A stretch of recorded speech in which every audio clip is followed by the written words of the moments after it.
Segundo a OMS, saúde é um estado de completo bem-estar físico, mental e social, e não somente a ausência de enfermidades. Os quadros do programa Vida Plena proporcionam informações e reflexões que lhe darão bem-estar global. Está começando o programa Vida Plena. Apresentação: Ivanise Diel e Augusto Ablin.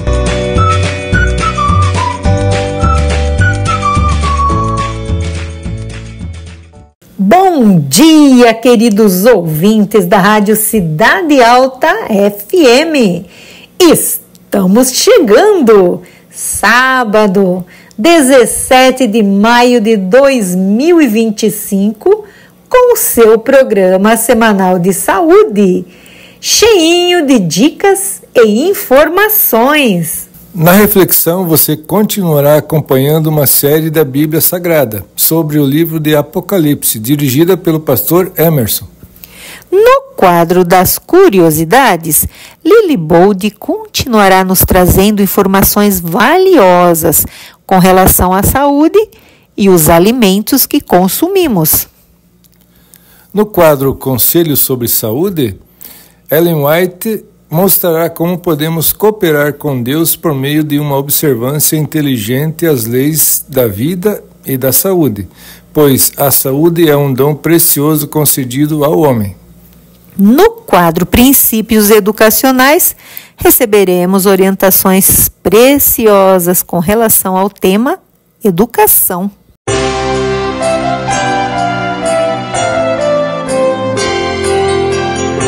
A reflexão da semana com o pastor Emerson Garcia Metzger.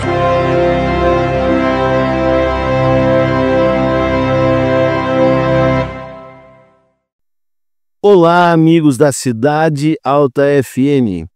Que alegria, que prazer estar com você mais uma vez nas ondas do seu rádio. Vamos hoje falar um pouquinho sobre um assunto muito interessante. Os 144 mil.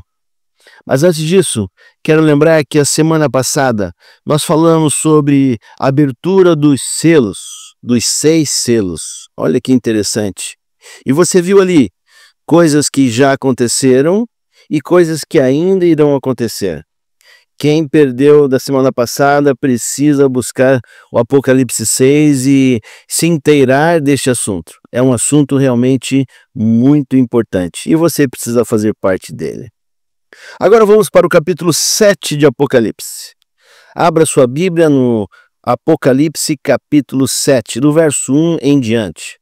E vamos ler juntos agora.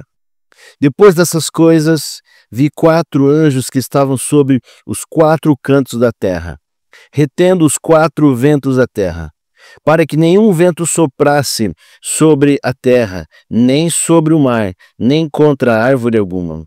E vi outro anjo subir da banda do sol nascente, e que tinha o selo do Deus vivo, e clamou com grande voz aos 4 anjos a quem fora dado o poder de danificar a terra e o mar, dizendo: não danifiqueis a terra, nem o mar, nem as árvores, até que hajamos assinalado nas suas testas os servos do nosso Deus. E eu vi o número dos assinalados, e eram 144 mil assinalados de todas as tribos dos filhos de Israel. Vamos tentar entender então. Eram 12 tribos, 12 mil de cada tribo, 144 mil. Mas vamos pensar, se Deus tivesse apenas 144 mil pessoas que iriam para o céu, esse Deus não seria um Deus injusto? Quantos bilhões de pessoas já passaram pela Terra?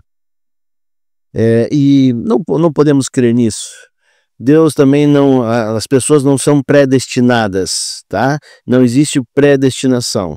Nós que escolhemos se queremos estar com Deus ou não. Então, se houvesse um número 144 apenas que seriam salvos, seria uma grande injustiça.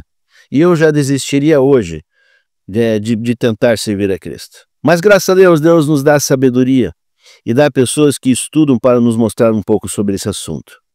E aqui, quando a gente lê, a gente vê ali que João ouviu, certo? E tem 2 descrições na Bíblia. Uma ele ouve e depois ele vê. E olha que legal isso.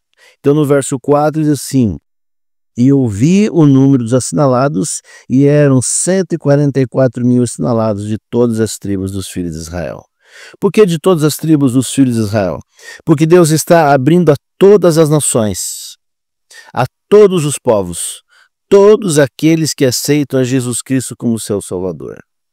Agora olha só no verso 9, que interessante. Diz assim: depois dessas coisas, olhou agora, não ouviu, agora ele olhou, e eis uma grande multidão, a qual ninguém podia contar, de todas as nações e tribos e povos e línguas que estavam diante do trono e perante o Cordeiro, trajando vestidos brancos e com palmas nas suas mãos. E clamavam com grande voz, dizendo: salvação ao nosso Deus, que está assentado no trono, e o Cordeiro. E todos os anjos estavam ao redor do trono, e dos anciões, e dos 4 animais, e prostravam-se diante do trono, sobre os seus rostos, e adoravam a Deus, dizendo: amém, louvor e glória, e sabedoria, e ação de graças, e honra, e poder, e força ao nosso Deus, para todos sempre. Amém. Olha que interessante. Agora, João antes apenas tinha ouvido falar dos 144 mil. E agora ele vê, e quando ele vê uma grande multidão que não dá para contar. Olha que joia. Então a explicação já está aqui. Quando João vê, então ele vê de todas as línguas, povos, tribos, todas as criaturas que Deus fez. Um povo enorme que não dá para contar. Então, irmão, você não se desespere. Eu e você estamos no caminho correto e Deus tem cuidado de nós. E Ele deixa aberto a porta do céu para todas as pessoas, todas aquelas pessoas que querem estar com Ele. Grave isso na sua mente.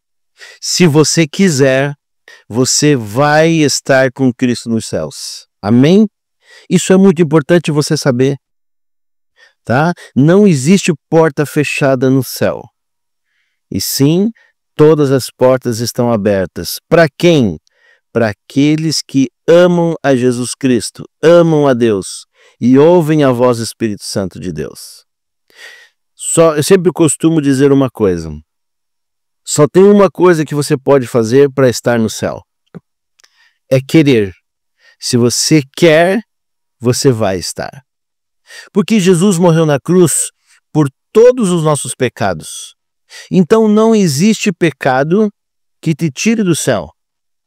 Mas existe sim a tua escolha. Pessoas que estão no caminho do Senhor, estão seguindo a Cristo, elas vão tentar fazer coisas boas ou não vão? Vão sim, com certeza. Então as obras, elas não têm poder de salvação. Mas elas demonstram se eu estou servindo a Deus e se eu amo a Deus da maneira correta. Olha aí que coisa interessante. As obras são importantes para mostrar o Deus que eu adoro, o Deus que eu amo. Por isso eu digo para você, se concentre em Deus. Busque a palavra. A palavra é a Bíblia. Você precisa ler a Bíblia. Você precisa estar próximo desse Deus. E agora é um momento que eu faço uma reflexão sobre a igreja. A igreja, ela é muito importante para aproximar você de Deus. Ah, mas eu posso encontrar Deus em casa? Pode. Pode encontrar e encontra Deus em qualquer lugar. Mas quando estamos na igreja, em comunhão com os irmãos, a gente está ali com o mesmo intuito, com o mesmo desejo, com a mesma vontade.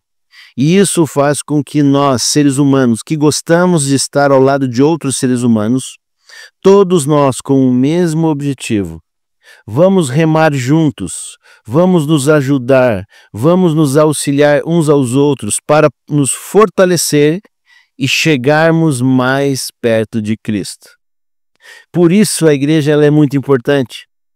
Quando alguém fala assim, pastor, eu ainda estou, eu faço parte da igreja, mas não estou conseguindo ir mais, muito problema, eu já fico preocupado. Quando a gente se afasta da igreja, a gente começa a perder o vínculo com Deus. Isso é meio que automático. A gente às vezes nem percebe e quer dizer que não, para poder encobrir uma falha nossa. E eu digo para você, não se afaste da igreja.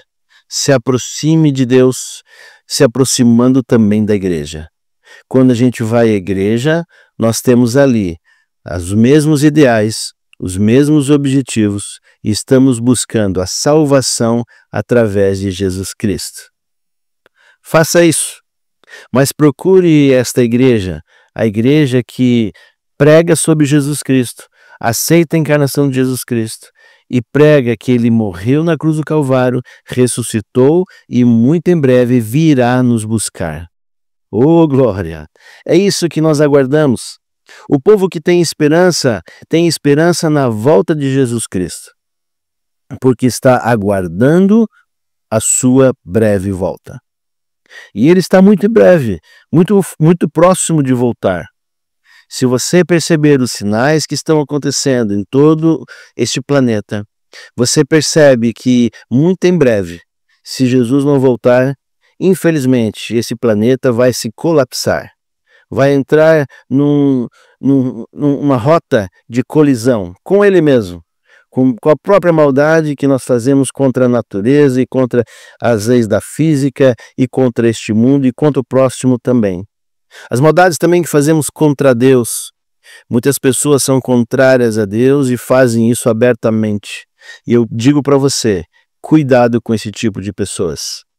Pessoas que não gostam de Deus ou não gostam da palavra de Deus, tome cuidado para que você também não seja prejudicado com elas.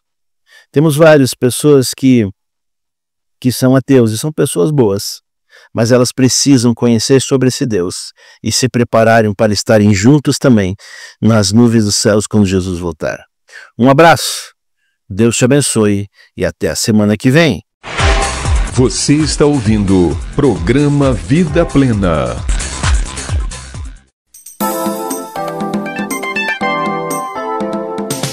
Vida Plena apresenta Curiosidades da Semana com Lily e Buldy.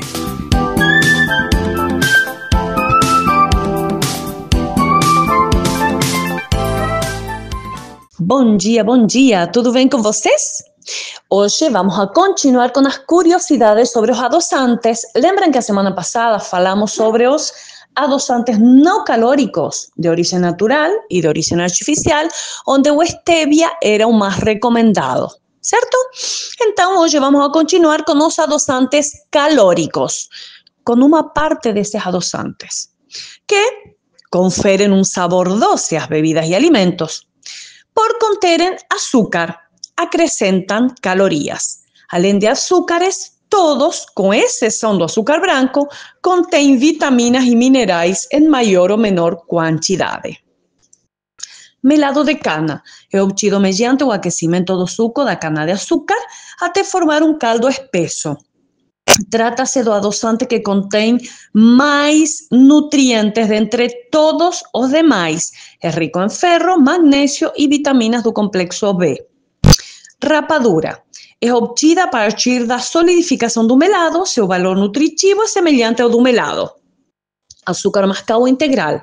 É obtido também através da solidificação em forma de pó do melado. Seu valor nutritivo é alto, igual ao do melado. Xarope de plátano contém polifenóis antioxidantes e é usado em tratamentos depurativos. Mel de abelha é o adoçante mais antigo. Contém vitaminas, minerais e proteínas de ação antimicrobiana.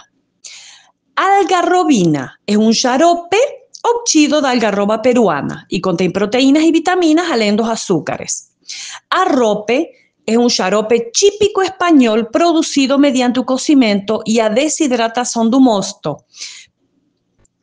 O melado, o mel e o xarope contém cerca de 50 calorias por colher de sopa. E vocês sabem, ou vocês sabiam, que dentre todos os adoçantes calóricos, o melado e suas versões sólidas, rapadura, açúcar mascavo, são os que contêm mais nutrientes seguidos pelo açúcar demerara. Além disso, possuem uma grande capacidade antioxidante. Próxima semana, continuamos con los adoçantes calóricos. Nos vemos. O programa Vida Plena apresenta Conselhos sobre Saúde.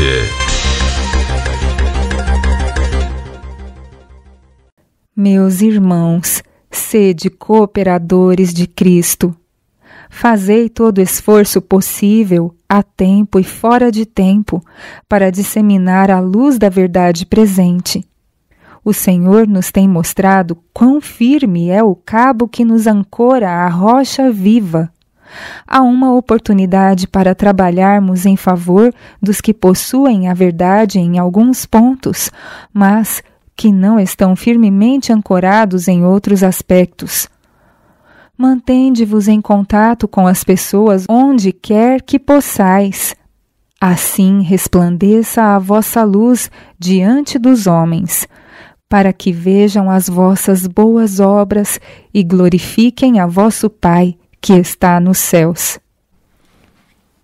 Ensinai com sabedoria.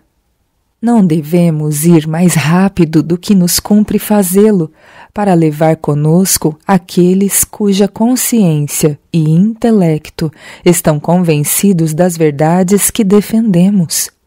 Devemos ir às pessoas onde estas se acham. Alguns de nós levaram muitos anos para chegar à nossa presente posição na reforma da saúde. É trabalho lento conseguir reforma no regime dietético. Deveremos encontrar fortes desejos, pois o mundo é dado à glutonaria. Se quisermos conceder às pessoas tanto tempo quanto exigimos para chegar à presente condição avançada na reforma, devemos ser muito pacientes com elas e permitir que andem passo por passo, como nós o fizemos, até que seus pés estejam inteiramente firmados na plataforma da reforma da saúde. Devemos, porém, ser muito cautelosos para não avançar rápido demais, a fim de que não sejamos obrigados a recuar nossos passos. Em reforma, é preferível andar um passo aquém do limite do que ir um passo além dele.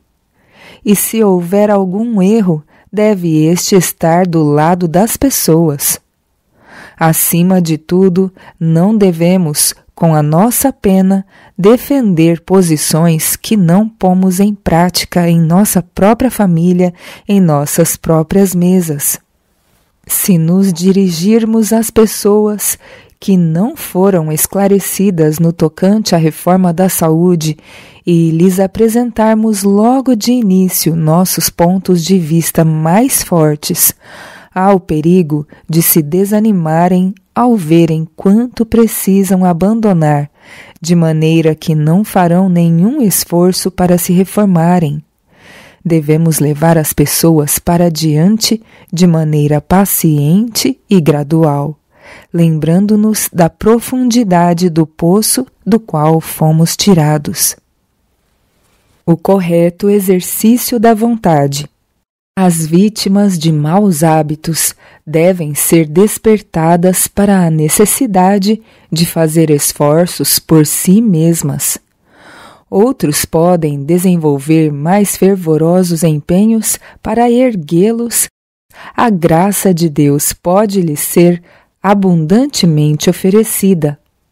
Cristo pode rogar, seus anjos ministrar, tudo, porém, será em vão, a menos que eles próprios despertem para pelejar o combate em seu favor. As últimas palavras de Davi a Salomão, então um jovem, e que ia em breve receber a coroa de Israel, foram: esforça-te e sê homem. A todo filho da humildade, candidato a uma coroa imortal, dirigem-se estas palavras proferidas pela inspiração: esforça-te e sê homem.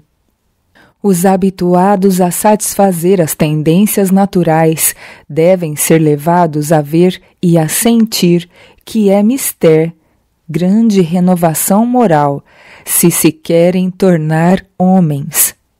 Deus os convida a despertar e, na força de Cristo, reconquistar a varonilidade que Deus lhes dera e que foi sacrificada em pecaminosas condescendências.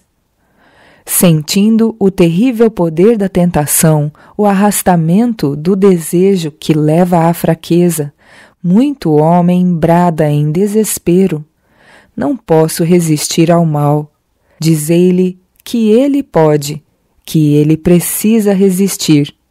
Poderá haver sido derrotado uma e outra vez, mas não é necessário que seja sempre assim. Ele é fraco em força moral, dominado por hábitos de uma vida de pecado. Suas promessas e resoluções são como cordas de areia. A consciência das promessas não cumpridas e dos violados votos enfraquece-lhe a confiança na própria sinceridade, fazendo com que ele sinta que Deus não pode aceitar nem cooperar com seus esforços.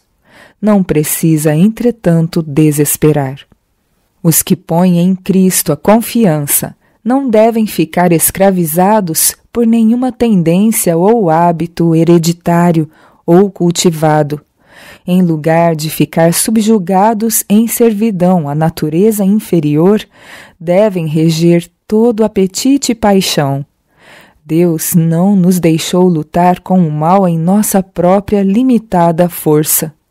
Sejam quais forem nossas tendências, herdadas ou cultivadas para o erro, podemos vencer mediante o poder que Ele nos está disposto a comunicar. Você está ouvindo o programa Vida Plena.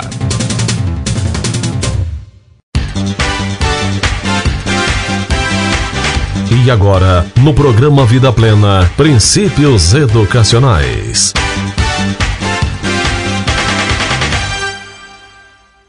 Assim, hoje, em muita criança cujos pais passariam por alto, Deus vê capacidades muito acima das que são reveladas por outros que se supõem sejam bastante promissores. No que respeita às possibilidades da vida, quem seria capaz de decidir o que é grande e o que é pequeno? Quanto trabalhador tem havido nas humildes posições da vida, que, movimentando influências para a bênção do mundo, tem conseguido resultados que reis poderiam invejar. Que toda criança, portanto, receba uma educação para os mais elevados serviços. Pela manhã semeia a tua semente, e à tarde não retires a tua mão, porque tu não sabes qual prosperará, se esta, se aquela. O lugar específico que nos é designado na vida é determinado por nossas capacidades. Nem todos atingem o mesmo desenvolvimento ou fazem com igual eficiência o mesmo trabalho. Deus não espera que o isopo atinja as proporções do cedro ou a oliveira à altura da majestosa palmeira, mas cada qual deve ter o objetivo de atingir tão alto quanto a união do poder humano com o divino lhe torne possível. Muitos não se tornam aquilo que poderiam ser, pois não empregam o poder que neles está. Não lançam mão da força divina como poderiam fazer. Muitos se desviam da linha em que poderiam alcançar o mais verdadeiro êxito. À procura de maior honra ou de um trabalho mais agradável, tentam algo para que não são talhados. Nutrem a ambição de entrar para alguma profissão, muitos homens cujos talentos são adaptados a alguma outra vocação, e os que poderiam ter sido bem-sucedidos como fazendeiros, artífices, enfermeiros, ocupam impropriamente os cargos de pastores, advogados ou médicos. Outros há que também poderiam ocupar uma posição de responsabilidade, mas que por falta de energia, diligência e perseverança se contentam com um cargo mais fácil. Precisamos seguir mais de perto o plano de Deus relativo à vida. Fazer o melhor que pudermos no trabalho que se acha mais perto, entregar nossos caminhos a Deus e observar as indicações de sua providência. Eis as regras que asseguram orientação certa na escolha de uma ocupação. Aquele que do céu veio para ser nosso exemplo, despendeu quase 30 anos de sua vida num trabalho comum e mecânico. Durante esse tempo, porém, ele esteve a estudar a palavra e as obras de Deus, a prestar auxílios e ensinar a todos os que sua influência podia atingir. Ao iniciar-se o seu ministério público, saiu ele a curar os doentes, consolar os tristes, pregar o evangelho aos pobres. Esta é a obra de todos os seus seguidores. O maior entre vós, disse ele, seja como o menor, e quem governa como quem serve. Pois entre vós sou como aquele que serve. O amor e lealdade para com Cristo são a fonte de todo o verdadeiro serviço. No coração tocado por seu amor, ter-se-á gerado o desejo de trabalhar por ele. Que este desejo seja acoroçoado e bem dirigido. Quer no lar, quer na vizinhança ou na escola, a presença dos pobres, aflitos, ignorantes ou infelizes deve ser considerada não como uma desgraça, senão como uma preciosa oportunidade para o serviço que se nos oferece. Nesta obra, como em qualquer outra, adquire-se a habilidade no próprio trabalho. É pelo ensino obtido nos deveres comuns da vida e no auxílio aos necessitados e sofredores que se nos assegura a eficiência. Sem isto, os mais bem-intencionados esforços são muitas vezes inúteis e mesmo prejudiciais. É na água e não na terra que os homens aprendem a nadar. Outra obrigação, muitas vezes considerada levianamente, a qual precisa ser explicada aos jovens que estão despertos àquilo que Cristo exige, é a sua obrigação para com a Igreja. Muito íntima e sagrada é a relação entre Cristo e sua Igreja. Ele é o noivo e a Igreja a noiva, ele é a cabeça e a Igreja o corpo.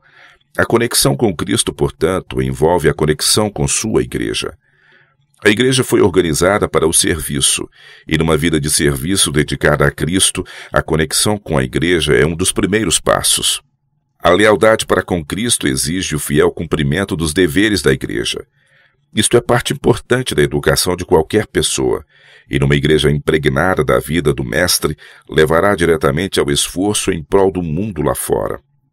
Há muitos ramos em que os jovens podem aplicar seus esforços em prol de outrem.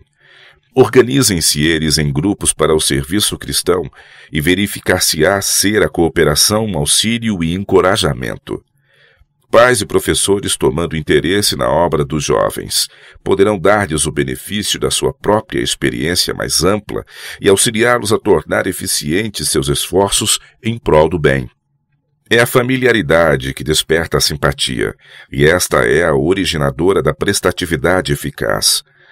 Para despertar nas crianças e nos jovens simpatia e espírito de sacrifício pelos milhões que sofrem nas regiões de além, familiarizem-se eles com esses países e povos.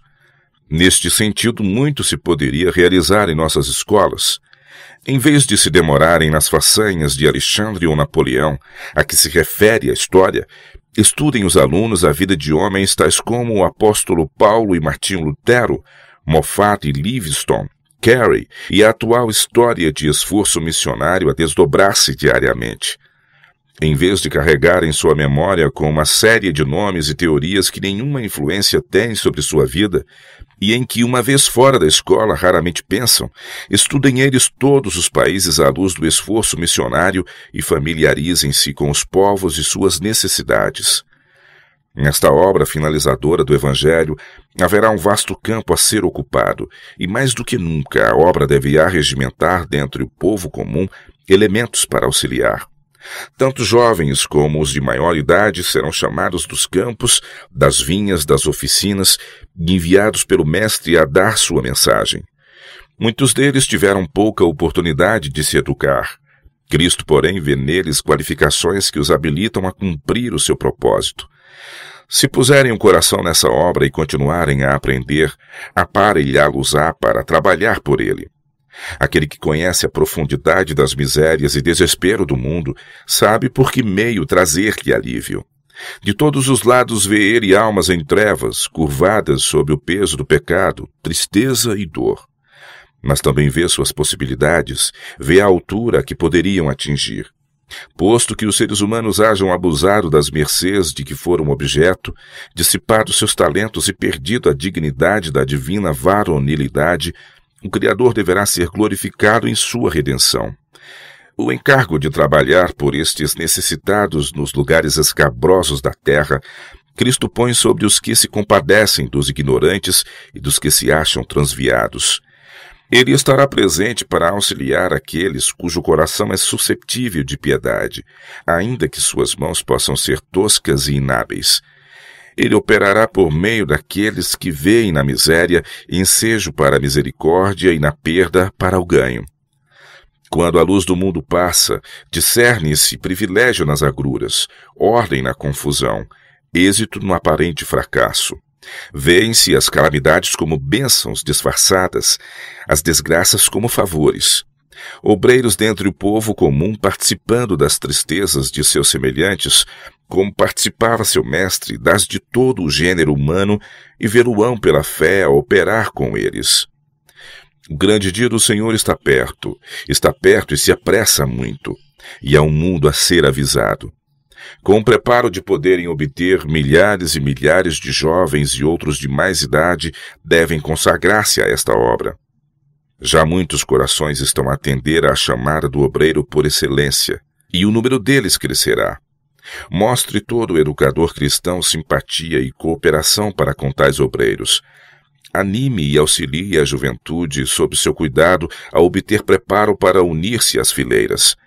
Não há outro ramo de trabalho em que seja possível aos jovens receber maior benefício. Todos os que se empenham em servir são a mão auxiliadora de Deus. São coobreiros dos anjos, ou antes, são o poder humano por meio do qual os anjos cumprem a sua missão. Os anjos falam pela sua voz e agem por suas mãos, e os obreiros humanos, cooperando com os seres celestiais, recebem o benefício da educação e experiência deles. E, como meio de educação, que curso universitário poderá igualar a este? Com tal exército de obreiros, como o que poderia fornecer à nossa juventude devidamente preparada, quão depressa a mensagem de um Salvador crucificado, ressuscitado e prestes a vir, poderia ser levada ao mundo todo. Quão depressa poderia vir o fim do sofrimento, tristeza e pecado. Quão depressa, em lugar desta possessão aqui, com sua mancha de pecado e dor, poderiam nossos filhos receber a sua herança, onde os justos herdarão a terra e habitarão nela para sempre, onde morador nenhum dirá, enfermo estou, e nunca mais se ouvirá nela voz de choro. Assim como o Pai me enviou, também eu vos envio a vós. Você ouviu o programa Vida Plena. Volte a nos ouvir no próximo sábado, aqui na Cidade Alta FM.